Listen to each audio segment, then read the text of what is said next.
Good evening. How's everybody doing? Great to be learning with you on a Tuesday. Yom Shlishi. Let's light up the darkness. Ooh, nice. Where'd my lighter go? And who's in the house on a Tuesday? And I'm checking in from Florida. Yehudit in South Carolina. And Yehudit, my father and I played golf today with a woman named Judith Sobel. And I mentioned that I know another Judith Sobel. Bill in mid-Missouri, Tom in Pennsylvania, Frank in San Pedro, Paul in the Great Northwest, Bella in Florida, Guy in Ohio, Joe in the Inland Empire, Karen in Syracuse on the road, Sharon in New Jersey, Elle is in the house, Aoife in Florida, Marjorie in Georgia. Welcome, everybody. Our daf today is page Mem Aleph, that's 41, page 41 in tractate Bava Metzia, the 22nd volume of the Talmud. We're working our way through chapter 3 today, opening and God willing completing Mishna number 7 and the Gemara that discusses it. Let's get into it. Mishna number 7. In the case, and this is near the bottom of page 40b, in the case of one who deposits a barrel with another person and the owners did not designate a specific place for the barrel to be stored in the bailee's house, and the bailee moved it and it broke. So, if it broke while still in his hand, then there's a distinction. If he moved the barrel for his purposes, then he is liable to pay for the damage. If he moved the barrel for its own purposes, in other words, to prevent it from being damaged, then he is exempt. Why was he moving the barrel? Was it to serve himself or because to serve the needs of the owner whose barrel is on his property? If after he replaced the barrel, it broke, then whether he initially moved it for his purposes or whether he moved it for his own purposes, he is exempt. But if the owners designated a specific place for the barrel and the bailee moved it and it broke, then whether it broke while still in his hand or whether it broke after he replaced the barrel, if he moved it for his purposes, he is liable to pay. And if he moved it for its own purposes, he is exempt, right? So he agreed to take care of this barrel, a barrel of oil, a barrel of wine, in his storehouse. So first of all, what was the nature of the agreement? Did the owner come to him and say, I'm going to rent out some space in your storehouse? And the guy said, okay, that corner's for you. So the owner put the barrels there. Okay, then why does the bailee, right, the owner of the storehouse, why does he have to move the owner of the barrels, his barrels? Why does he have to move those barrels at all? If he's moving things around because he's reconfiguring his storehouse, that's for his own purposes. If he's moving them because he needs some of the oil or the wine that's in there, he's just going to take it thinking he'll replace it later. That's for his own purposes.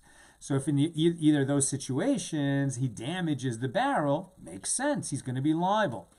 On the other hand, if the owner said to him, okay, the nature of this wine is it has to be moved, every month, and he was performing that task, okay, so, you can expect that when, storehouse workers, even the owner, moves your barrels from time to time, accidents happen. That's just going to be part of the sort of normal wear and tear on the storage of these barrels. So in that case, the owner of the storehouse, not liable, right? It's a common sense distinction. Now the Gemara. In accordance with whose opinion is this Mishnah? It is in accordance with the opinion of Rabbi Yishmael, who says, when a thief returns an item that he stole, we do not require the knowledge of the owner for the item to be considered returned, as it is taught in a baraisa, in a case of one who steals a lamb from the flock, or a sela, which is a coin, from the purse, he should return it to the place from which he stole it, and it is unnecessary to inform the owner. This is the statement of Rabbi Yishmael, and Rabbi Akiva says one requires the knowledge of the owner for the item to be considered returned. Now, we're talking about a bailee who undertakes to store somebody else's wine barrel, either as a favor or he's getting paid for it, to store his wine barrel or his oil barrel in his storehouse. Why are we bringing down this disagreement between Rabbi Yishmael and Rabbi Akiva regarding that if somebody steals something and he wishes to make atonement, right, make restitution, he feels guilty, he thinks better of being a thief, and he says, you know what, I'm not going to take this thing, I'm going to return it. So if he stole it without the owner's awareness and he returned it without the owner's awareness, according to the Rabbi Yishmael, it's as if nothing happened, and it's considered returned even if he never tells the owner that he took it and then returned it. And Rabbi Akiva says, listen, if you stole something, you committed a big transgression, and it's very important that you restore what you took, that you put it back, but it is not officially considered returned if the owner is unaware that you took it and restored it. Okay, but that's in the law of robbery and stealing. Why are we comparing that to our situation of the storage of these barrels? And at the outset, what it would seem is if you're moving those barrels for your own purposes, now what does that mean? That you need the floor space? That you're actually going to use some of the wine in the barrels? In other words, you're using it for your own purposes. You're making use of somebody else's property, or maybe not making use of it, but making use of the space that it occupied, which you needed for yourself. We're going to talk about, does it need to cause loss in order to be robbery or not? But at any rate, you handled, without authorization, somebody else's property, and then the law of robbery can apply to that, right? So the overarching theme in what we're going to be talking about is how respectful we need to be about other people's property, lest we stray into, perhaps unintentionally, but intentionally, right, into the area that can constitute theft. And right, lest we commit theft, we have to, put guardrails around ourselves, right? That this is the fence around the Torah. Lest we could even be interpreted as doing something that could be further interpreted as committing theft. We want to avoid all that possibility, and that's why they're bringing in the law of robbery, even though we were talking about the law of watching somebody else's barrels in your storehouse. So let's continue. So the basic idea, the difference between Rabbi Yishmael is if you take it and return it, and it's just the way it was before, even though the owner never knew about it, it's considered returned. But Rabbi Akiva says if you took it, you stole it, and then you replace it, then you can't say that you completed the atonement. Let's say you have completed the restoration, the restitution, if the owner is unaware that it was missing and had been returned.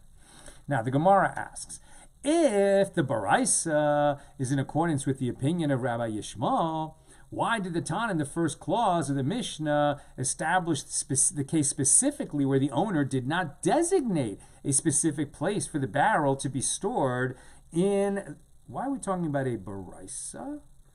Really, we're talking about the Mishnah, right? In the Baraisa, we're talking about one who steals a lamb from the flock or a seller from the purse, right? So that's the Baraisa. Our Mishnah is about a barrel in the storehouse. But since now we're talking about the barrel in the storehouse, it seems to me that's more about the Mishnah. So this might have been a little bit of a misprint in the elucidation.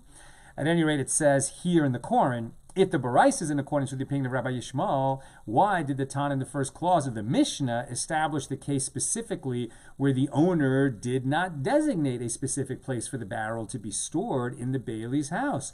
Even in a case where the owner designated a place for the barrel, the bailee should be exempt because he replaced the barrel, right?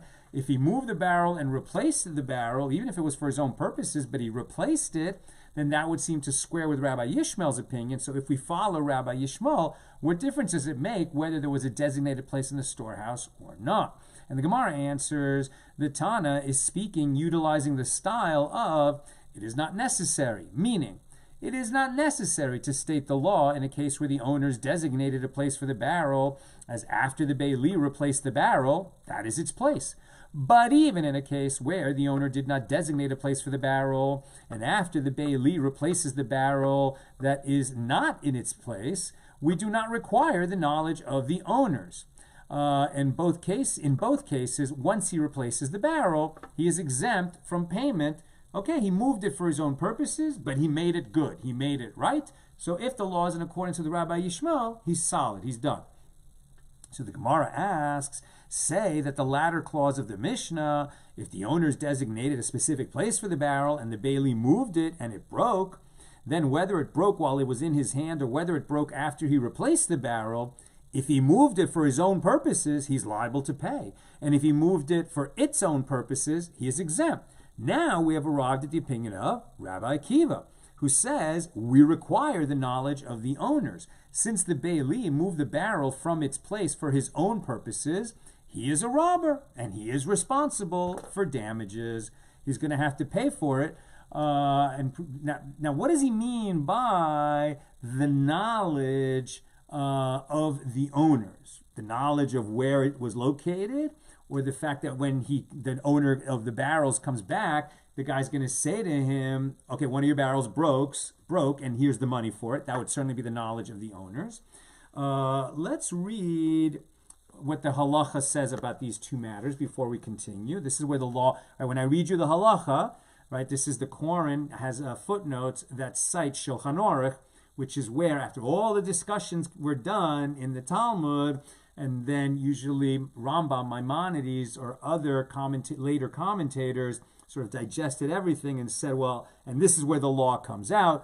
And then over the centuries, this became the accepted law, right? So in other words, when I tell you what the halacha is, that is what accepted Jewish law is.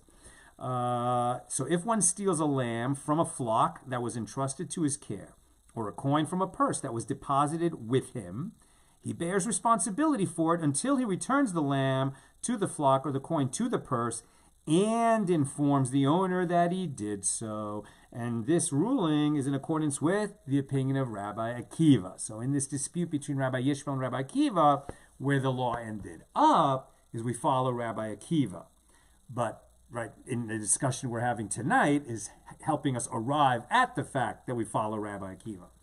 Now with regard to the barrel, in the case of one who deposits a barrel with another, whether the owners designated a place for the barrel or whether they failed to do so, if the bailee moved it for his own purposes, then whether it broke before he returned it to its place or whether it broke after he returned it to its place, he is liable to pay for any damage. If he moved the barrel for its purposes, right, because it needed to be stirred up or, so that for the sake of the barrel it needed movement, then he is exempt in both cases, whether it broke while he was moving it or after he returned it, in accordance with Rabbi Yochanan's interpretation of the Mishnah. And the halacha is not ruled in accordance with the entire Mishnah, as the law is generally ruled in accordance with the opinion of Rabbi Akiva. So the portions of our Mishnah that square with Rabbi Yishmael end up being not the law, and the portions that square with Rabbi Akiva in this matter end up being the law.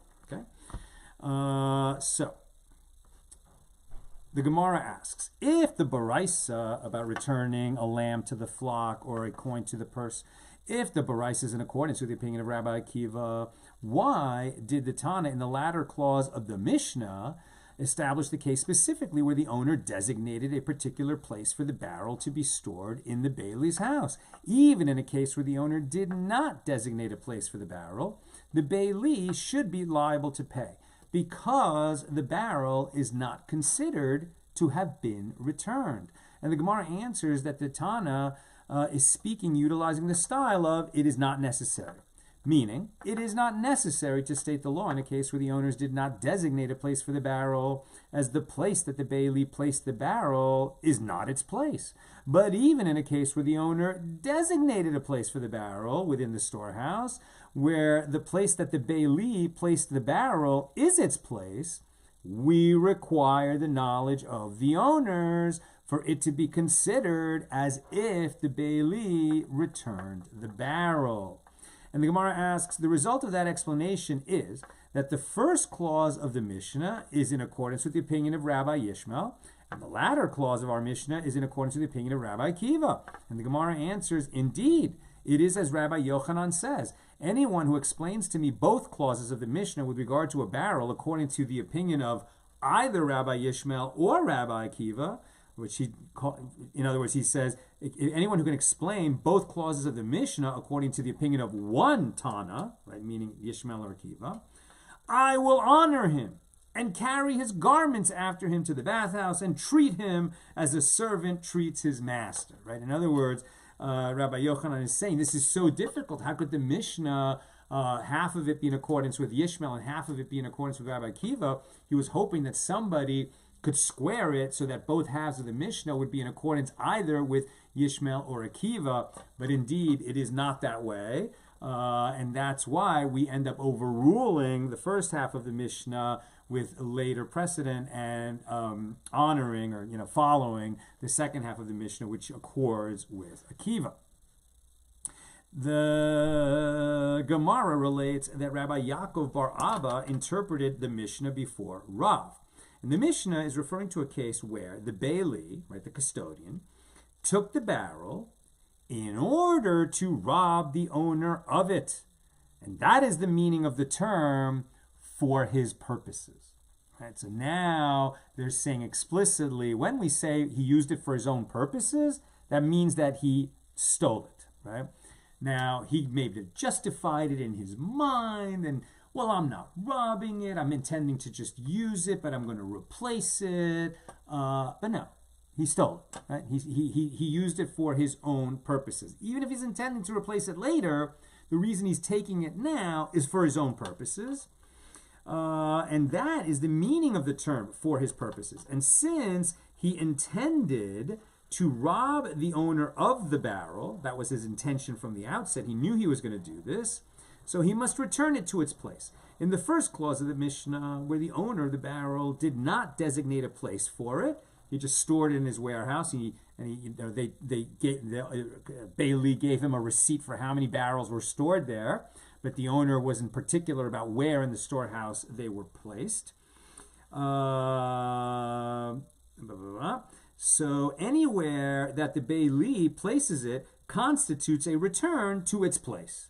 In the latter clause of the Mishnah, where the owner of the barrels designated a specific location within the storehouse for the barrel, since the bailee did not return the barrel to that place, it is not considered to have been returned, even if in the bailee's mind, what he used, he replaced. If he didn't return it to its place, actual physical place, then it is not considered as if he returned what he took. Now, Rabbi Nassan bar Abba interpreted the Mishnah before Rav. The Mishnah, the way Rabbi Nassan sees it, is referring to a case where the bailee took the barrel in order to misappropriate it, as one who misappropriates the property of another is responsible for any subsequent damage to it. Now, what is the difference between misappropriation and robbery? The commentaries discuss extensively the precise nature of misappropriation and the differences between misappropriation and other forms of robbery. And some explain that one who misappropriates a deposit intends to return it to the owner, whereas in cases of robbery and theft, the perpetrator has no intention to return the stolen item. So one is unauthorized borrowing and the other one is stealing. And some explain that a bailee who misappropriated a deposit is halakhically required to pay for the entire item, even if he misappropriated only a small part of it. And that is not the law in the case of theft. According to the Rosh, apparently the law of misappropriation by a bailee is a Torah edict, and therefore conceivably misappropriation does not require loss. The fact that you used it, that was misappropriation, even if the owner ended up not losing anything.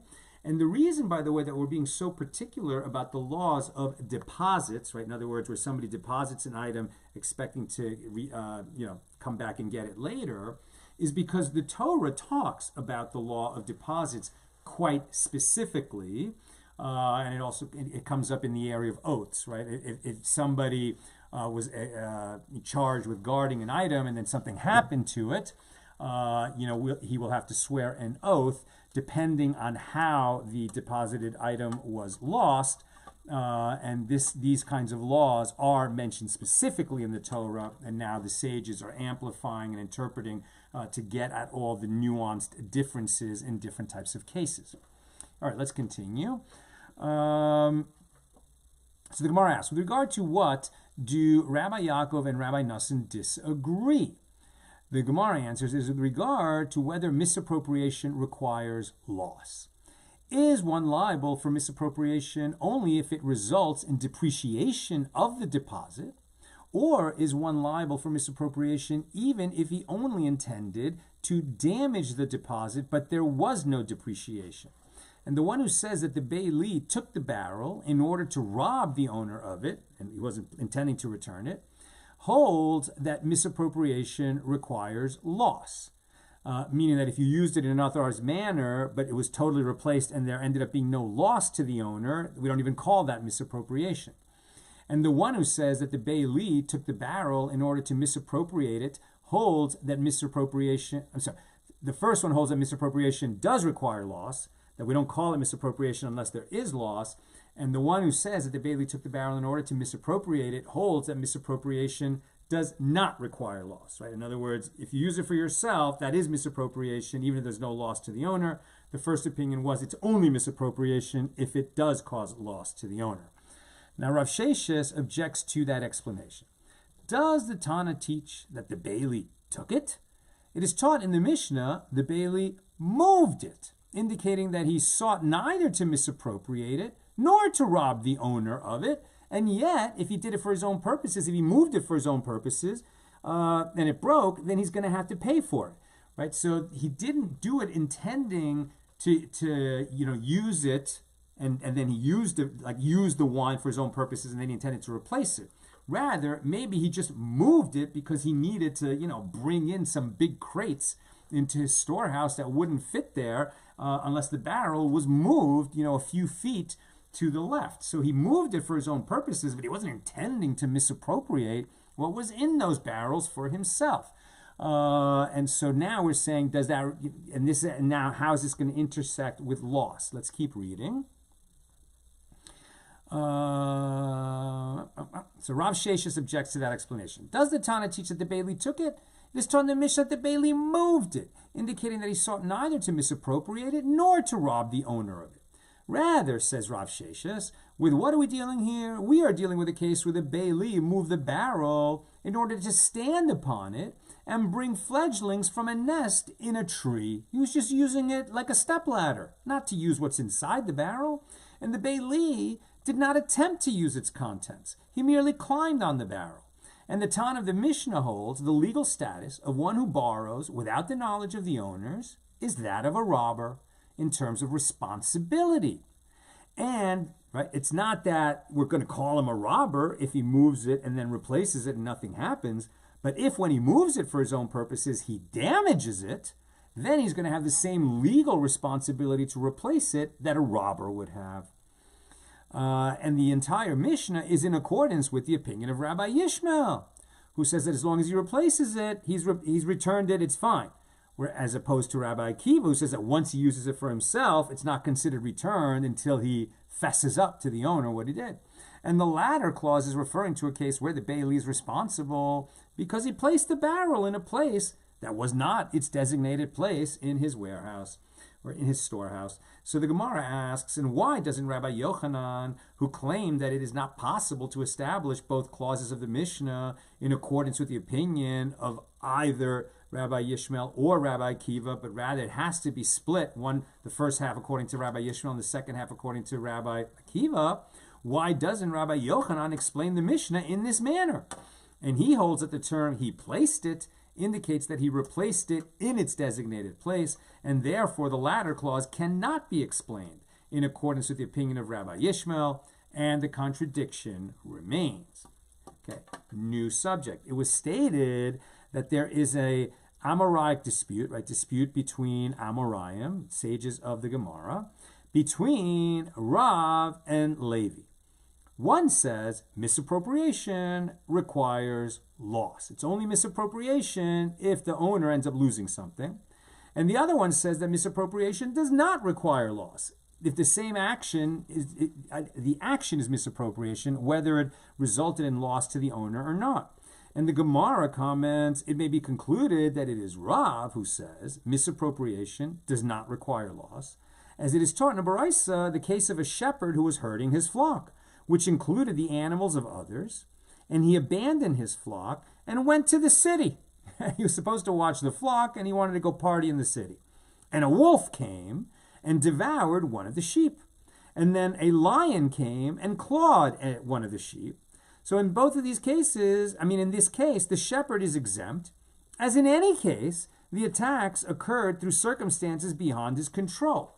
In other words, that a wolf would take one of the sheep or that a lion would damage one of the sheep, that was going to happen whether the shepherd was present or not. But if he placed his staff and his satchel on the sheep that was later attacked, then he is liable to pay for the animal. Since he utilized the animal for his own purposes, it is as if he misappropriated it, and therefore he is liable to pay, even in a case involving circumstances beyond his control. Once he made personal use of something that it was not his to use, his level of responsibility jumps, so that even something that he would not have been liable for it in the normal course of things if he hadn't made personal use of it. Now that he did make personal use of it, right, his responsibility level jumps and he becomes accountable even for something that wouldn't have caused liability had he not utilized it. And we discussed this baraisa. Due to the fact that he placed his staff and his satchel on the sheep, is he liable to pay? Didn't he already remove them? So if he put his satchel and his staff on one of the sheep, used it for himself, and then he removed his staff and his satchel from the sheep, and then the sheep got attacked, then what? He made personal use of it, but he returned the sheep to its place, as it were. He stopped utilizing it for his own use. And then this thing happened due to circumstances beyond his control. So when his accountability and liability went up, does it stay up or does it come back down when he stops using it for his own purposes? And Rav Nachman says that Rabba Bar Avu says that Rav said, the Tana is referring to a case where the wolf devoured the animal while the staff and the shepherd's staff and his satchel were still on the animal. Since the bailee is still using the animal, it is considered his in terms of liability to pay for damage caused. And the Gemara asks, and if the staff and the satchel are still on the animal, what of it? But he did not pull the animal, and therefore he did not acquire it. Right? One who robs is somebody who takes control of the animal. This guy was just, walking along with the animals, herding all the sheep, and it was tiring to him to carry his staff and his satchel, so he just tied it to one of the sheep. But the sheep remained with the flock, and he didn't single out that sheep and make it walk next to him. So since he didn't take control of that particular sheep, you can't say that he acquired it, so therefore he didn't rob it, so therefore his level of liability shouldn't have jumped up. And Rav Shmuel Bar Yitzchak says that Rav says, the Tan is referring to a case where the shepherd struck the animal with a staff and it ran before him, which is a form of pulling, meaning he took distinct particular control of that individual sheep. And the Gemara asked, but by causing the animal to run, he did not cause a loss to the animal. Why is he liable to pay? Rather, must one not conclude from it that Rav holds misappropriation does not require loss? Meaning, if you make use of somebody else's property for your own benefit, that's misappropriation, even if it doesn't cause loss to that person.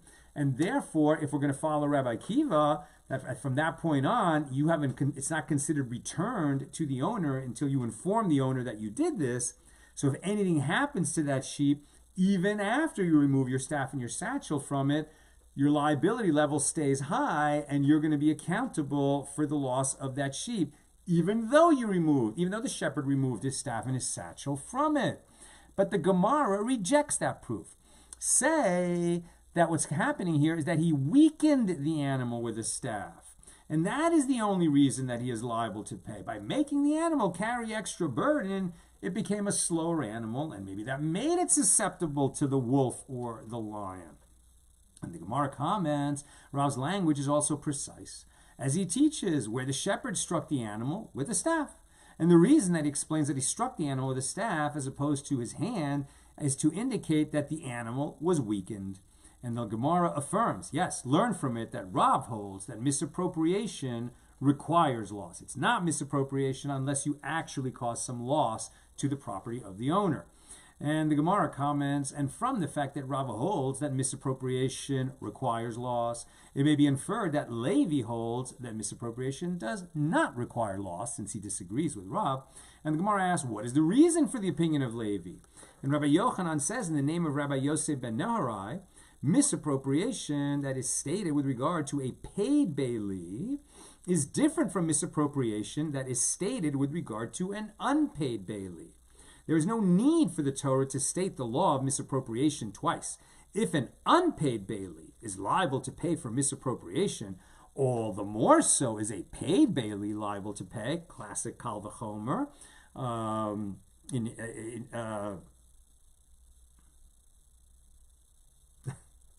What was our Latin term for Kal V'chomer? Now I can't remember. But anyway, classic case. If in the case of somebody who's not even getting paid to watch somebody else's property, he becomes liable if he uses it for himself, then obviously all the more so when the, in the case of a paid bailee, when he misappropriates that property for his own use.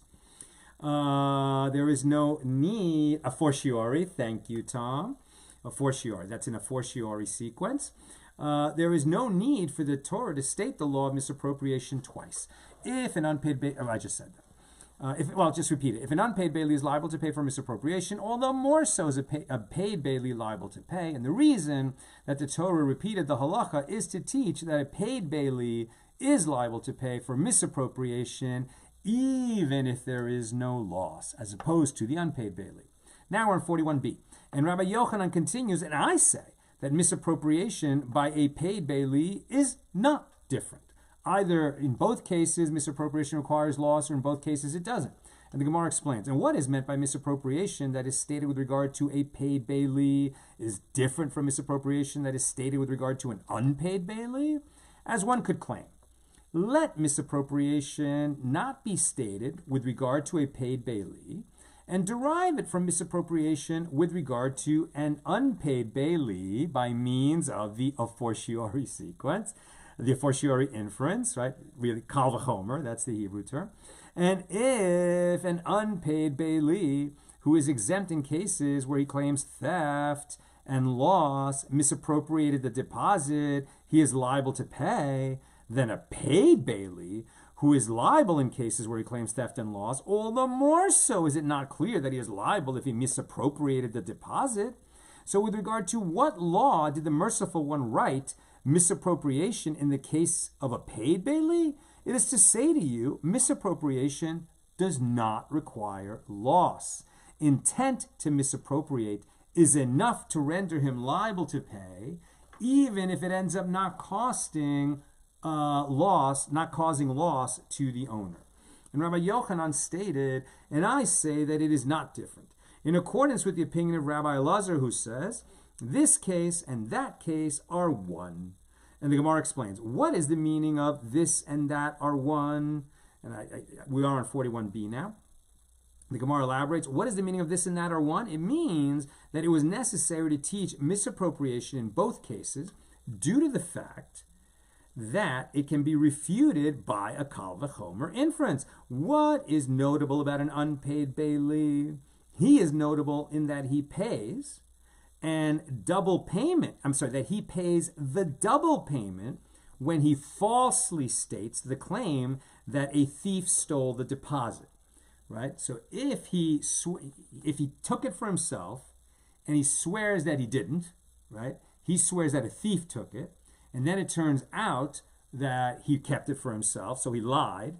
So now he is liable to pay the double payment, which is a penalty payment, when a thief steals something and you catch the thief. Rather than the thief fesses up that he did it, when you catch a thief, he becomes liable not only to make restitution of what he stole, but to make a double payment, which is the Torah penalty. And that penalty applies not only to the thief, but to a bailee who swears that a thief stole it when he's lying. So what is notable about an unpaid bailee? He is notable in that he pays the double payment when he falsely states the claim that a thief stole the deposit. A paid bailee reimburses the owner only for the cost of the deposit in that case. The legal status of the paid bailee is not consistently more stringent than that of the unpaid bailee, and therefore no kal v'chomer inference is possible. And the reason is that if the paid bailee were to swear an oath that where he actually kept it for himself, and then he swears an oath that a thief took it, his oath is meaningless. Because if he says a thief took it, he has to pay anyway. The unpaid bailee would be escaping liability by claiming that a thief took it because he's not responsible for theft. But the paid bailee is responsible for theft. If the thief took it, then he has to pay anyway. And since he has to pay anyway, when he claims that a thief took it, all he's doing is obligating himself to pay the single payment, not the double payment. So this is one of those unusual circumstances where the unpaid bailee has a higher level of liability than the paid bailee, but only because he has a lower level of responsibility in the first place. He doesn't have to pay for it if a thief took it, and the paid bailee does.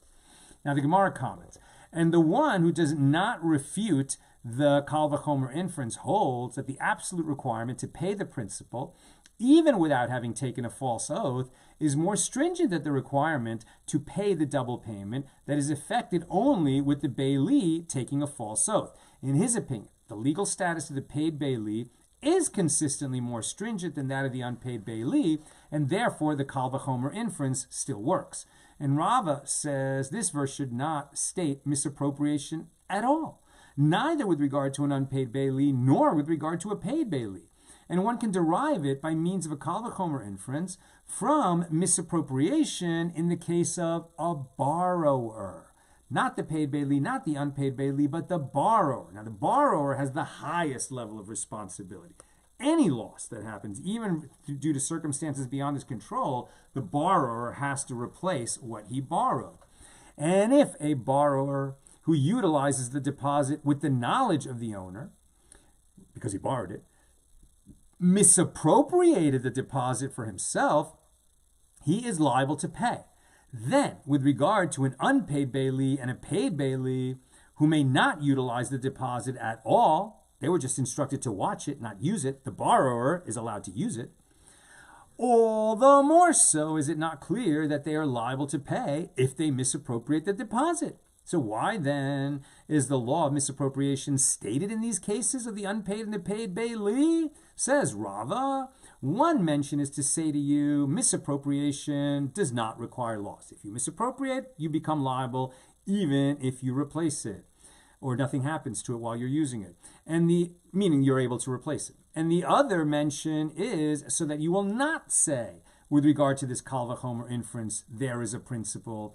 It is sufficient for the conclusion inferred from a kal v'chomer inference to be like the source of the inference, and thereby conclude that just as a borrower who is in partnership with the owner, that he is exempt, so too an unpaid bailee and a paid bailee who are in partnership with the owner are exempt. Consequently, it was necessary for the verse to mention the laws of misappropriation with regard to both the paid and the unpaid bailee, meaning to tell you that you can't use that kal v'chomer based on the borrower. Right? Cancels the kal v'chomer. So the Gemara asks, and according to the one who said, and I'm almost done, so questions or comments, please get them in. And the Gemara asks, and according to the one who says misappropriation requires a loss, why do I need these two mentions of misappropriation? And the Gemara explains, one mention is so that you will not say with regard to the kal v'chomer, the principle, it is sufficient for the conclusion that emerges from the kal v'chomer to be like its source. And the other mention is for that which is taught in a baraisa, new baraisa. And with this, we'll finish our discussion of Mishnah number 7. And the other mention is for that which is taught in a baraisa. It is written, and the master of the house shall approach the judges to determine whether he misappropriated his neighbor's goods. That's Exodus 22:7. Now this is stated with regard to an oath. Do you say that it is stated with regard to an oath? or is it stated only with regard to judgment?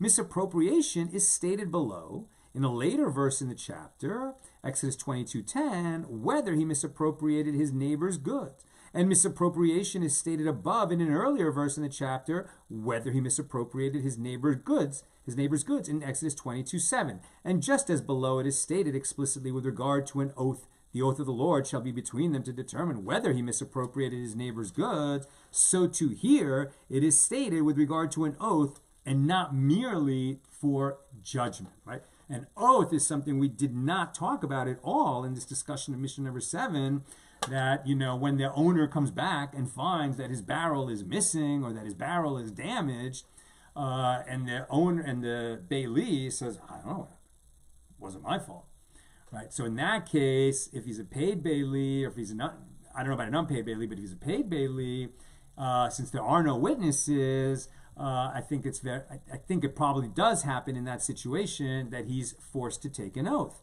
And if he doesn't want to take the oath, then he's just going to have to pay, right? But by taking the oath, he becomes exempt. Now, this would be for sure with an unpaid bailee, he takes the oath if he says that someone stole it, right? So then he is exempted from responsibility. Whereas if he's a paid bailee, he wouldn't take that oath because if it was stolen, it would still be his responsibility. Okay, and that concludes our discussion of Mishnah number 7. We'll pick it up tomorrow at the very top of 42. Not tomorrow. Our next class, we'll pick it up at 42a with Mishnah number 8. No class tomorrow. I'm going to be traveling, and it's just not going to work. So we'll resume at the regular time on Thursday. God willing, I'll be back in LA and in my normal studio. So we're going to have no class tomorrow, and I'll just let you know, no class on Friday either, because we're going to be doing Loop Group on the movie. So that's 2 days we're going to miss. And then I have to find out what our schedule is going to be next week when we're sound mixing the movie. Hopefully we can do that 1 hour later schedule that we did when we were doing color on the movie. But at any rate, no class tomorrow and no class Friday. Yes class Thursday. Okay, and we'll publish that schedule on the Facebook page. Okay, let me take a few questions.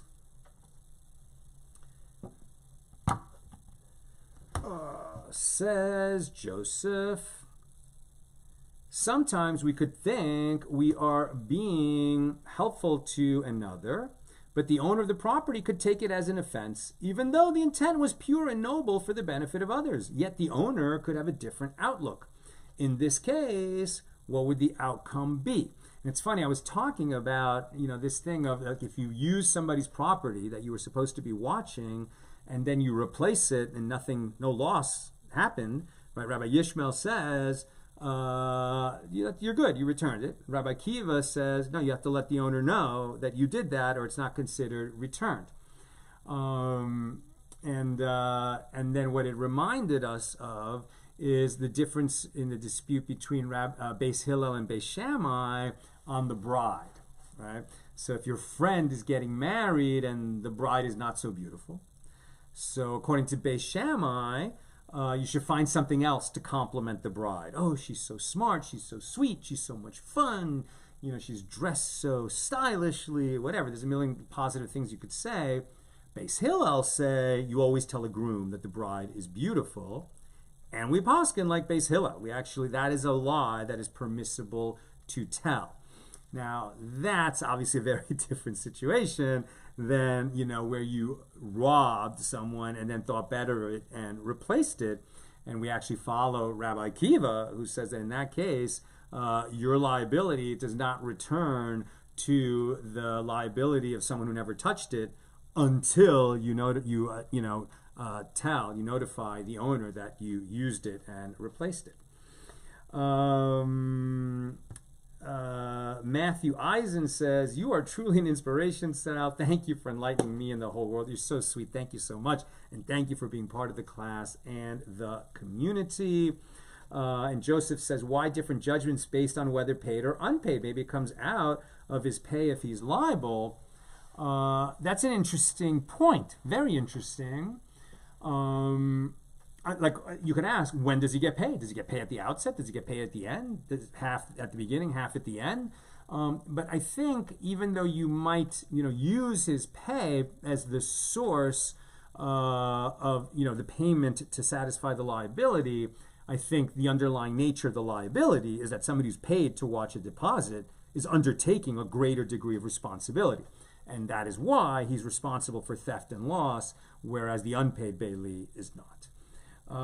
That's what I've got for us tonight. And with God's help, we'll be together again Thursday. No class Wednesday, no class Friday, but yes, class, God willing, at the regular time on Thursday. Have a great night.